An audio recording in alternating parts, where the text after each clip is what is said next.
劉生今日出售呢間屋，仲有乜銀行欠費啊？冇㗎啦，咁快還完啦？你未認錯人啊，經理。上次黑色衫嗰個網絡走紅嘅係我細佬嚟㗎。哦，咁唔好意思，咁我同你講下今日成個交易流程啦。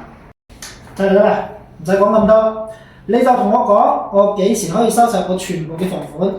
按照而家流程咧，係出咗新證1個禮拜左右。咩話？出新證？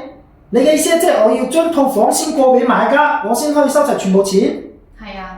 我喺香港唔係咁嘅喎，我嗰邊出售咗好多房屋，全部都係收齊錢先過戶嘅。唉，唔好咁勞氣，聽我同你解釋一下中山交易流程。可以睇到大屏幕咧，今日簽咗合同會俾4萬5嘅訂金俾你，首付咧係過戶前監管過咗戶之後解到俾你，剩低銀行貸款咧係出新證之後銀行抵押放款俾你嘅。你嘅意思係我套房註名之前我就收到嗰4萬5嘅訂金？有冇搞錯㗎？咁冇保障㗎？我喺香港買房啊，全部錢收齊我哋先過戶㗎。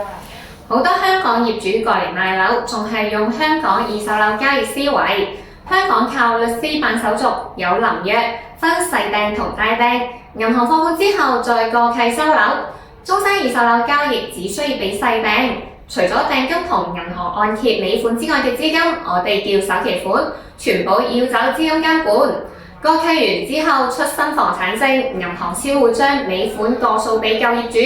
兩地嘅規則完全唔一樣，置業千祈唔好混淆。記得訂閱我嘅 channel，睇更多中山樓市嘅交易知識。